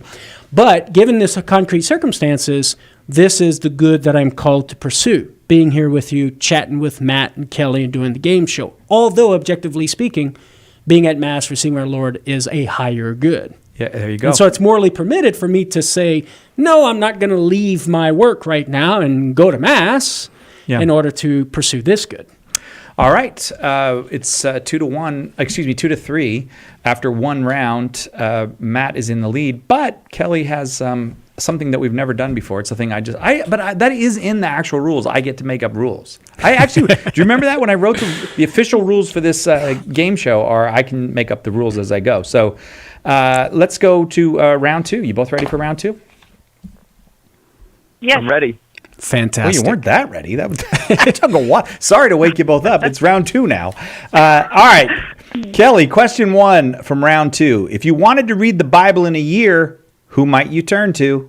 A, Matt Fradd. B, Trent Horn. C, Father Mike Schmitz. Once again, if you wanted to read the Bible in a year, who might you turn to? A, Matt Fradd. B, Trent Horn. C, Father Mike Schmitz. Father Mike Schmitz. She knew that one. So you've heard about the world's most popular podcast, huh? I have. It's wonderful. It is wonderful. Yeah, he does a wonderful job. All right, I'm gonna do a question one for Matt. I can do that before we have to go to the break. Matt, if you wanted to talk to the founder of a Catholic television network, who would you talk to? A, Pope John Paul II. B, Fulton Sheen. C, Mother Angelica. Once again, if you wanted to talk to the founder of a Catholic television network, who would you talk to? A, Pope John Paul II. B, Fulton Sheen. C, Mother Angelica. That is C, Mother Angelica. Woohoo! You are correct, and that takes us right to the break. Good job. More than halfway done with rounds 1 or 2. We'll see who's going on to their final judgment. Is it Matt? Is it Kelly? Right after this on the Catholic Answers game show quiz game of shows.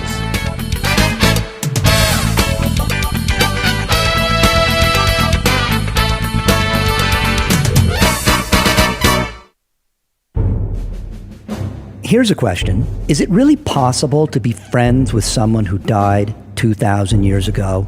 Maybe the problem is that we've grown way too comfortable with the story of Jesus. Nice man, right? Taught us to love one another, said not to judge people. We celebrate his birthday every year.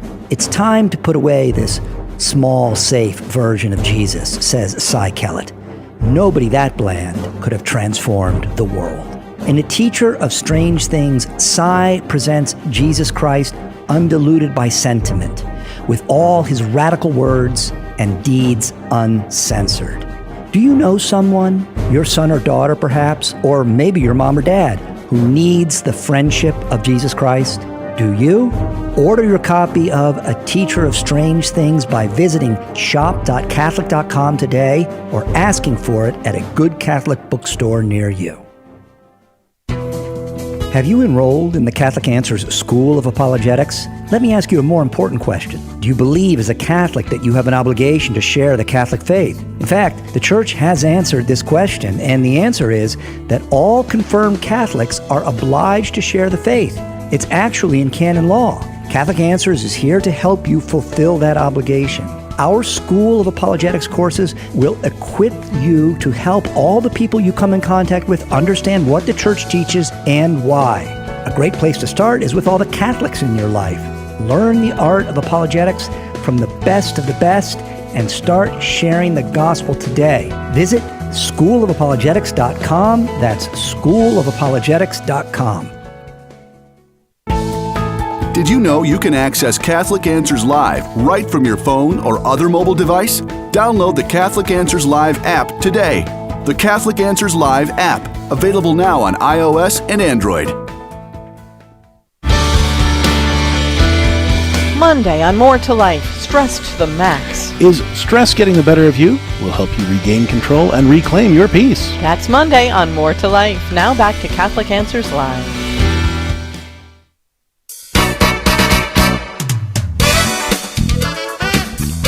Yeah, you know that game show music. It's Friday. Unless you're on the other side of Dateline, and then it's Saturday. And that means game show. Carlo Broussard is here as our guest. Thanks for being here, Carlo. Thanks for having me. And I must say, Cy, you're looking really spiffy tonight, brother. I know. I With really the shirt am. I'm looking spiffy. Sports coat. Yes. Man, I'm impressed. Thank you very, very much. Yes. You make me feel like a bum tonight, man, with my T-shirt here. I don't know why I wore the coat exactly, but Looking I did. good, brother. Oh, thank you very much. Love it. You're wearing a T-shirt that says, "Who started your church?" That's right. Yeah. And does that get you any reaction? Do people be like, I wore it to the gym one time, and a guy was like checking out the back, because on the back it lists all the different Christian communities and their founders and stuff, and he was like, "Whoa," he kind of made a face. We didn't engage in conversation or anything, but he was checking it out. Who founded your church, Carlo? Well, you can ask Alexa. That's right. Or Siri. That's funny because and they say Jesus Christ, and you know what? They're right. Yeah, that's Edgar and I did that the other day in the car, where I was like, they always say this, try it, and he tried Google. He was like, Google, who founded the Catholic Church, and Google said Jesus Christ. Indeed. So, all right. And that church did not go astray. It remained faithful to Him. Praise God. Amen. Only by the power of the Holy Spirit, though. Indeed. We tried, Carlo. Speaking of scandal in the last hour, right? Exactly. Left to ourselves, man. Kelly and Matt are our guests. only one question missed so far of all of them, and I'm not even sure that it was missed because Carlo confused me so much on the one hand and then on the other hand. So maybe we're going to even give a point for that. We'll see. We're in round 2. Here's question number 2, Kelly, for you in round 2. Kelly, a sedevacantist is one who believes A, the papacy is not a valid institution. B, the present occupier of the Holy See is not a valid pope. Or C, the present pope, though valid, is captive to hidden forces. Once again, a sedevacantist is one who believes A, the papacy is not a valid institution. B, the present occupier of the Holy See is not a valid pope. Or C, the present pope, though valid, is captive to hidden forces. I'm going to have to ask for the Pig Latin on this one. Ig pay Latin lay, Carlo. Ooh, all right, here we go. You had to pick like one of the longest ones, Kelly. Good job, all right. Kelly. Good job. Here we go. So they're all three. The first word of all three is the. So I'm gonna the and then move on. Resent pay, cupiere, foe, hete, olihe, ise, sie, atne, ae, alidve, opepe. Opepe. Sounded Hawaiian there at the end. Did that help you, Kelly? I think so. I'm going to go with B. Oh, Yes, good very thing. Good thing, Kelly. Great job. I was hoping I didn't mess you up there. Yeah, a sedevacantist believes in the validity of the institution of the papacy. A sedevacantist believes doesn't believe that the present pope is actually the proper occupier of that seat. Right, coming from the Latin sede vacante, which, with the chair being vacant. All right, question. Okay. Question number 2. This one is for you, Matt. This is your question number 2 of round 2. Matt, a universalist is one who believes A, all shall be saved. B, all religions are equal. Or C, Christianity is for all people at all times. Once again, a universalist is one who believes A, all shall be saved. B, all religions are equal. Or C, Christianity is for all people at all times. I think I know, but that Pig Latin was so good, Carlo. Would you mind doing it again? Nice. All right, so here we go. Lai hoshe ebe avedse. Did that help you? Clearly. Yes, I'll go with A, please. I kind of like that avedse. That sounded right. That sounded good, right? Yeah, it does. That sounds kind of Latin. Avedse. That's right. A universalist, believes all shall be saved. Right. Which was condemned by the church at the Second Council of Constantinople under Pope Vigilius. Canon 9, if anyone says or holds that the punishment of the demons and of impious or impious men is temporary, and that it will have an end at some time, that is to say, there will be a complete restoration of the demons or of impious men, let him be anathema. And notice the key there, that there will be a complete restoration of these two categories, demons, impious men, let him be anathema, indicating that if those men with the demons that are in hell cannot get out. Yeah. So not all will be saved. Although the universalism it's one of those cyclical things. It comes and goes and comes and goes, and it seems like it's having another moment right now. Indeed it is, yep. All right, final question of round 2 for you, Kelly. Syncretism, Kelly, is the belief that A, the major world religions all formed during a special age of religious awakening. B, Christianity is the sole way to salvation. Or C, various religions can be fused into one higher religion or spirituality. Once again, syncretism is the belief that A, the major world religions all formed during a special age of religious awakening? B, Christianity is the sole way to salvation? Or C, various religions can be fused into one higher religion or spirituality? That one's tough. I think I'll go with C, though. She got it right. Good job. Oh, I was waiting for you to say. Yeah, that's correct. Yes, various religions being fused together, right? Yeah. So it's like they're all pointing to the same thing, same reality that can be fused together. But the problem with that is some religions entail mutually exclusive beliefs, contradictory beliefs. Christianity says Jesus is God. Other religions say he's not God. So it's either one or the other. We can't mesh that together. That's right. So one's got to be true, the other's got to be false. So you can't have those two coming together. I don't want to ruin it for anybody, but I actually know the answer to that one. Christ is God. Amen. I looked ahead. I'm glad. I read to the I'm end. glad you actually gave the answer, lest some of our listeners be a bit confused. I wasn't thinking about going that next step, so thank you, Si. No, he is. In case you're having any questions, he is. All right, last question for you, Matt. Adoptionism is the belief that A, we are made children of God by adoption through Christ. B, the members of the Trinity are all the same, but adopt different roles in regard to us. Or C, Christ was adopted as the Son of God. Once again, adoption, I beg your pardon, let me start again. Adoptionism is the belief that A, we are made children of God by adoption through Christ. B, the members of the Trinity are all the same, but adopt different roles in regard to us. Or C, Christ was adopted as the Son of God.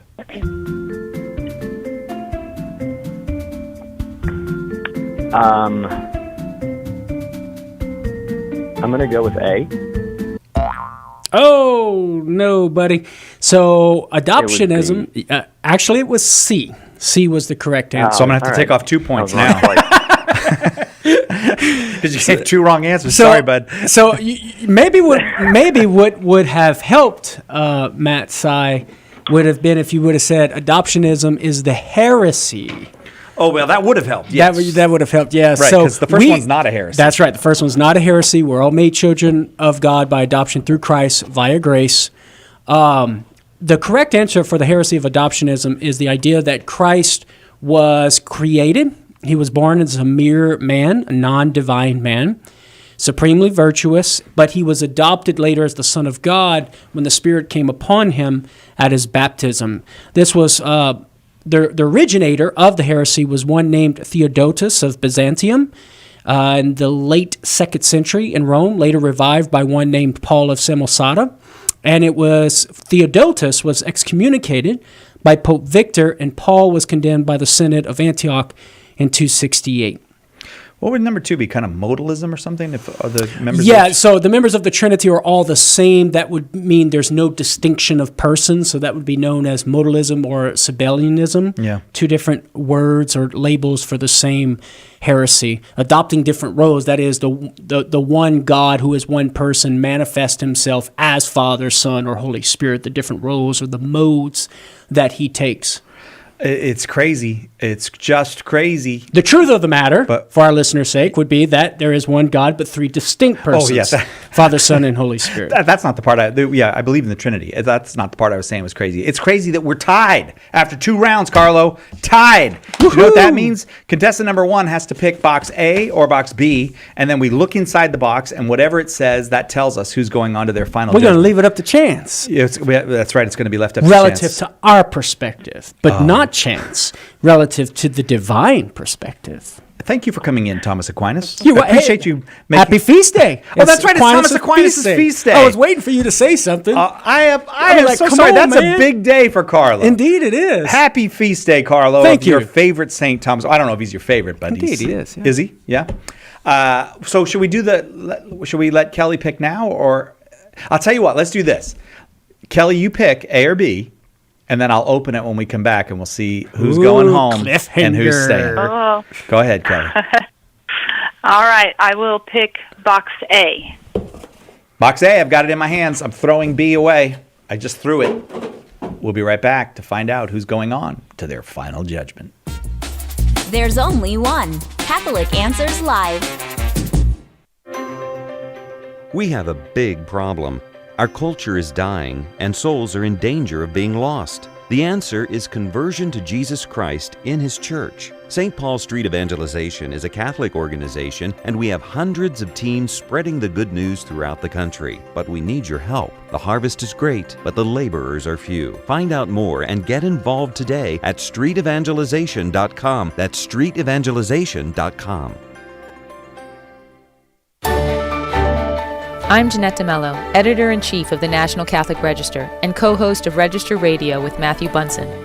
Join us every week as we talk with the Register's expert writers and editors about the news you need to know and offer authentic Catholic insights on the important stories that impact your life. Register Radio, every Saturday at 7 p.m. Eastern and Sunday at 11 a.m. Eastern, here on EWTN Global Catholic Radio.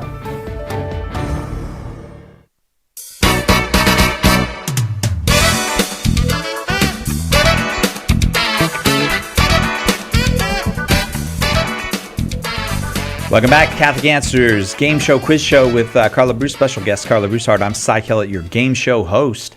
On the line, we have Kelly in Texas and Matt in Ohio. We have played to a tie through rounds 1 or 2, so we have to use the tie-breaking boxes, and Kelly picked box A. Whatever this box says when I open it, that is what happens to Kelly. Either she goes on or she goes, well, she's probably home already. I was going to say she goes home, but she just hangs up the phone and goes on with her life like nothing happened. Let me just say this. The person who I do send home, especially because Carlo is our guest, will get the full bookshelf of Carlo's books, all 3 of Carlo's currently published books. That would be Prepare the Way, Meeting the Protestant Challenge, and Purgatory is for Real. Hopefully one of these days I'll write enough books to fill up a bookshelf. Yeah. Trent's already there. But one of these days, when I'm like almost dead, well, maybe I'll catch up with Trent. I'll make you feel better. I'm also going to give the person who's going home a copy of my one book, single book. But it's so darn good. That's right, It's Carlo. equal to That's 4 right. or 5 books. Carlo, baby. it's the equal to 4 or 5 books. It's called A Teacher of Strange Things: Who Jesus Was, What He Taught, and Why People Still Follow Him. Kelly, are you ready for me to open the box that contains your fate? I am ready. Here we go. Box number. She said A, right? I got A in my hand. Thanks for playing, but you are not going on to Final Judgment. Oh, Kelly. Okay. Well, thank you. You got some very fine books, though. Yes, I look forward to that. Thank you. You are a fantastic guest and contestant to have on. Thank you so much, Kelly. And thank you especially for all the teaching you do of the little ones. Amen to that. Well, Nice thank playing you, with and Kelly. good luck to Matt. Prayers for your little ones. Awesome. Thanks. What a good sport. Well, thanks, Kelly. All right, Matt, you ready for your final judgment? Yes, I am. Oh, a man who is confident. I mean, I hope so. Yeah. Do I have time for confession? Yeah, exactly right. Just get an anointing, Is Father man. Hugh in? No, Father Hugh's not in. Okay, so here's the way it works. 7 true or false questions. If you get them all right, you get the big prize, which is $50 shopping spree at shop.catholic.com, where you can buy anything you want there, right? Did I say that right, Darren? You look like I would. Am I allowed to give that away? Also, you get Darren's car, and you get Carlos trampoline. No, you don't get those 2 things. So that's what you're playing for. But each question, I will say the name of a book before you start playing, or before I ask you the question. And then if you get the question right, you get that book as well. So you have the potential to get 7 books and a $50 shopping spree at shop.catholic.com. And a spree might be a kind of a too big a word for $50. $50 shopping opportunity, I'm going to call it. There you go. All right, so I don't know, spree. That's $50. You can get quite a few books with that. Well, that's true because they're not expensive. The books Right, we have. so Yeah, that's true. Yeah, I suppose that could go be on a a spree. spree. Go on a spree. All right, so you ready for your first true or false question, Matt? I love this first one, by the way. Do you? Yes, I am. All right. You are playing for Carlo's book, Prepare the Way, Overcoming Obstacles to God, the Gospel, and the Church. Matt, true or false? On Palm Sunday, Jesus rode a camel into Jerusalem. Matt, once again, true or false? On Palm Sunday, Jesus rode a camel into Jerusalem. False. He entered the city humble on a donkey. Woohoo! Nice! I tried to downplay the word camel both times. I was like, Jesus rode a camel but you did very well. So you won Carlo's. You just won Carlo's book, Prepare the Way. Now we'll play for a second Carlo book. That is Meeting the Protestant Challenge. 50. Let me see if I can remember it. How to answer 50 biblical objections to Catholic beliefs. Yes, there you go. That's what you're playing for now. True or false, Matt? The Father, Son, and Holy Spirit are of the same substance. Once again, true or false, Matt? The Father, Son, and Holy Spirit are of the same substance. True. They are consubstantial.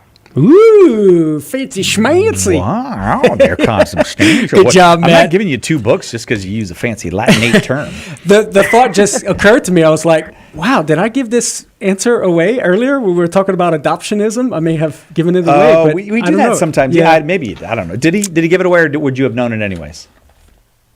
I would have known that one, yeah. Awesome. Okay. Yeah, the Catechism of the Catholic Church, paragraph 465, gives a great summary here. The First Ecumenical Council of Nicaea in 325 confessed in its creed that the Son of God is begotten, not made, of the same substance. And it uses the Greek there, homoousios, as the Father, and condemned Arius, it goes on to say, who had affirmed that the Son of God came to be from things that were not, and that he was from another substance than that of the Father. So the Catechism there reiterating the teaching of the First Ecumenical Council of Nicaea from 325.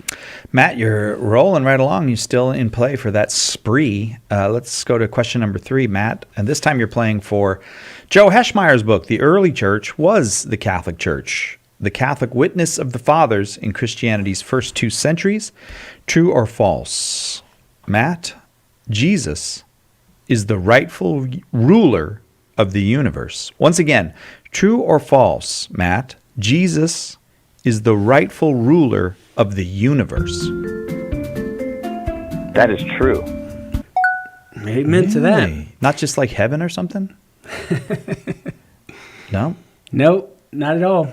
As the Bible says, the King of Kings and the Lord of Lords. And the Catechism affirms that in paragraph 786, calling Jesus Christ, King and Lord of the universe.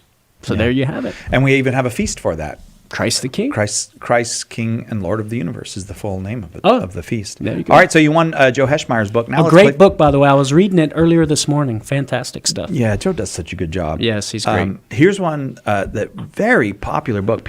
And we love to give it away too, because this is one of the most common questions we get here.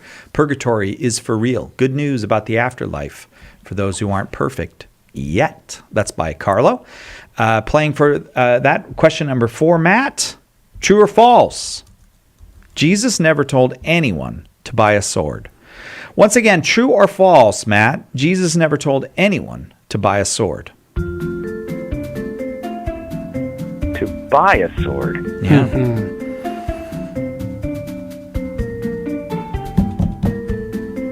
Okay, I'm going to say, oh man, I guess I'm going to say true. Oh, yeah, that's a trick question. Good job on this one, Si. That's a tricky one, man. All you have to do is read and memorize all the Gospels, and you'll know these. Yeah, Come on. that's one of those details. Like, come on, man. Luke Sorry, 22:36. Jesus talking to the disciples. Let him who has no sword sell his cloak and buy one. Now, you might be, I'm sure Matt was confused because he's thinking, well, didn't Jesus tell Peter in the garden to put his sword away? Right. So Jesus does say to go and buy one, but yes, many biblical scholars will say that Jesus was speaking metaphorically here. Really? So although he says go and buy one, so he does say to go and buy one, did he really mean to go and buy one? So, I didn't. I always got the sense that he was telling the apostles, trouble's coming. Some of them will interpret that as a warning of the coming spiritual battle. And some of the disciples took him literally, and then some scholars will say, well, Jesus is correcting that when he tells Peter in the garden, and so he was He who lives by the sword dies by the sword. Right, so he was speaking metaphorically when he said go and buy one, but I suppose you could interpret it in a literal way as well. So you're saying Matt could be right or Matt could be wrong? Well, you did say he never told anyone, and he did tell them. So the question was not what did he mean. Oh, that's true. I think you. How are you feeling right now, Matt? I'll let that one go. I'll take a hit on that. All right, I was fighting for you a little bit, Matt, but I don't think I can get you out of this one, brother. All right, let's play for. Apparently, I just need to read Luke again. Yeah, right. Well, I mean, there's so many. They're very rich with detail, the Gospels, and sometimes those details slip past us. Let's play for Gary Michuda's book, Revolt Against Reality, a book I highly recommend. Gary does a great job. Revolt Against Reality. You want to know what's the meaning of the times we're living in? This is the book for you. True or false, Matt? Angels sometimes assisted the apostles in their work. True or false? Angels sometimes assisted the apostles in their work. True. Indeed, yeah. So Acts chapter 5, chapter 8, chapter 10, right? In Acts chapter 5, I love it. You know, some of the apostles are thrown into prison. And Luke tells us at night, the angel of the Lord opened the prison doors and brought them out and said, go and stand in the temple and speak to the people all the words of this life. So really cool, man. The angels are working in their lives in concrete ways as they still do today in our own lives. They never got me out of prison, I can tell you that. Well, you're just such a goody two-shoe, man. You've never been there. All right, I got to speed it up just a little bit here, so I will go on to the next one. Now you can play from my book. We'll play for A Teacher of Strange Things, who Jesus was, what he taught, and why people still follow him. True or false? John's is the longest gospel. True or false, Matt? John's is the longest gospel. False. Ooh. Wow, good. Well, he was pretty quick on the draw there. So. I got this one wrong. I had to look it up. I thought John's was the longest gospel, but Luke's is a lot longer. No, I was going to ask Matt if he knew it. I haven't read it yet. You just read the short gospels, leave the long one out. That's right, yeah. Yeah, so apparently Luke has 25,640 words. Matthew has 23,343 words. I had to look it up, too. I didn't know that. If you want to read a short one, though, Mark's only got 16,000 words. So there's always that one. All right, I'm going to get this last one in because I don't want to cheat you of anything. True or false? Oh, we'll play for Light from Darkness, the very fine book about scandals all through the history of the church from Steve Weidenkopf. True or false? The early church argued about whether to accept the book of Revelation as scripture. Once again, true or false, Matt? The early church argued about whether to accept the book of Revelation as scripture. That is true. Good job, Matt. Yeah, so Saints Cyril of Jerusalem, St. John Chrysostom, and Gregory Nazianzen, all three rejected the book of Revelation as scripture and inspired by God. So there was debate. But the Holy Spirit won that debate. Always does. Always does in the end. All right, so you won 6 out of 7. You were on fire for the whole thing. Matt, congratulations on all your winnings. Woo-hoo! Thank you guys very much. Wow, that cheering stopped very quickly. What a disciplined crowd. All right, I'm going to make a ruling because Marie is not here. She can't stop me. She hated when I would do these things. We're giving him the $50 spree, Darren. Woo! Throw it in there because he was such a great guest. What a generous guy, man. You feeling it tonight, Thank you very much, Si. Yeah, which book did he miss out on, too? I don't remember. Was it Purgatory's for Real? I don't know. We're giving you the book, too.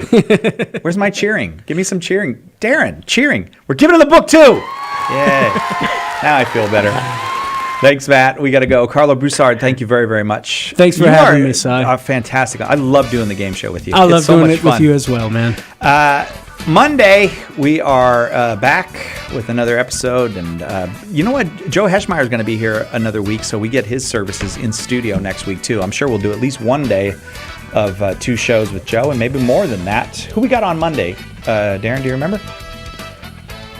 Oh, Joe's on Monday, too. So we got Trent Horn we're going to do some atheism talk with Trent on Monday, and then we'll have Joe on second hour. Carlo, you're on with us Wednesday next week. I think so. Not I think so. You better be here. There's no I think so about it. Carlo, we'll see you then. Thanks, everybody in the booth. Thank you, Edgar. Thank you, Mary.